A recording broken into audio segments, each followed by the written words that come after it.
मैं तो तुम्हें बहुत ही मासूम समझता था आशी, लेकिन तुम तो बड़ी चालाक निकली। डेट पे आई हो ना इसके साथ। तुम्हारी जुर्रत कैसी हुई है ऐसे बात करने की? कौन हो तुम? भाई, कौन हो तुम? भाई छोड़े इसे, छोड़े उसे। मोमिन, मोमिन घर चलो। हाँ ले जाओ इसको घर, लेकिन इसको ये जरूर बता देना कि मैं कौन हूँ। सारी सारी रात मुझसे बात करती थी, और जब घर पे अकेली थी ना, मैं आया था मैं।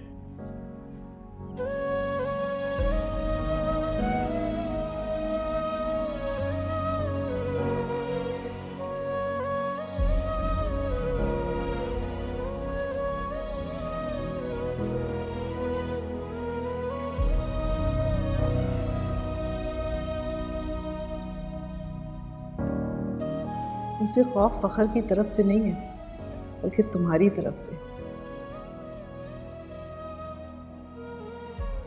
मेरी तरफ से क्यों?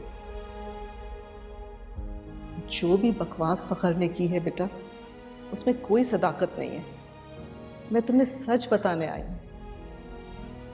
ये सब कुछ कह के आप क्यों शर्मिंदा कर रही हैं मुझे? अच्छी तरह से अंदाजा है कि फखर बहतान लगा रहा है आशी। आशी चाहती है कि मैं तुम्हें सच बात बताऊं, जिसकी बुनियाद पर उसने आशी पर बहतान लगाए।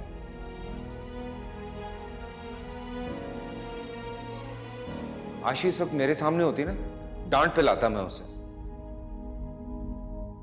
सोच भी कैसे सकती है कि मैं उसके किरदार की गवाही मांगूंगा उससे? बेटा, फखर आशी को रात को फोन करता था और चाहता था कि आशी भी पूरी पूरी रात उससे बातें करे। आशी ने तो पहली बार ही इनकार कर दिया था, बल्कि उसकी माँ को भी बता दिया था। सब क्यों बता रही हैं आप मुझे?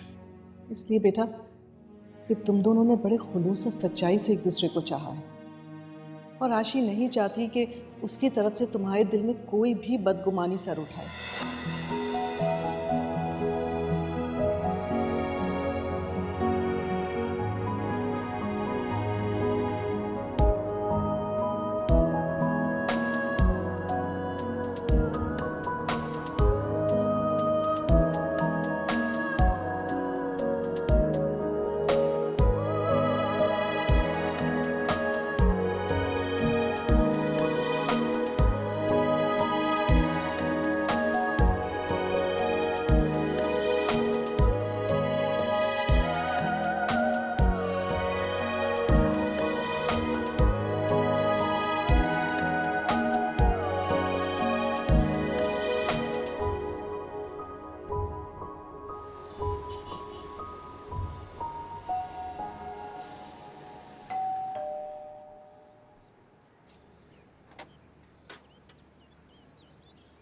वालेकुम सलाम। आओ बेटा।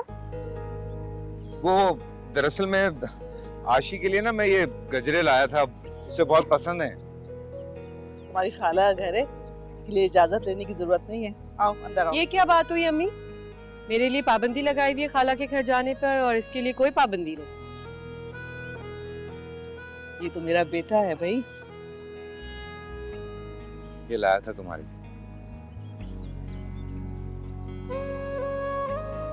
अम्मी से कह दें कि शादी के बाद रोज इसी तरह ताजे गजरे लाया करें। खाला जान आप भी बता दें इससे, शादी के बाद स्टॉल लगा लूंगा घर के बाहर गजरों का।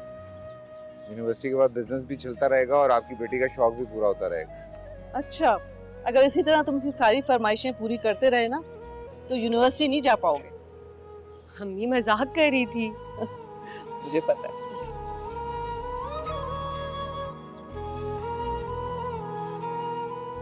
आशी,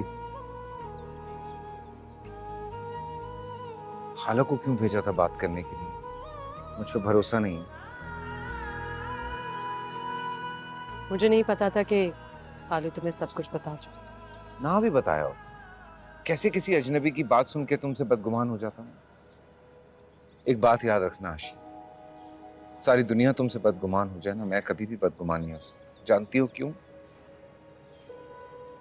क्योंकि तुम मेरे अल्लाह पर तवक्कल और दुआओं का समर हो, और जिस रिश्ते पे मेरे अल्लाह की मोहर लग जाए, वो कभी भी किसी शैतान के फरेब की जद में नहीं आ सकता।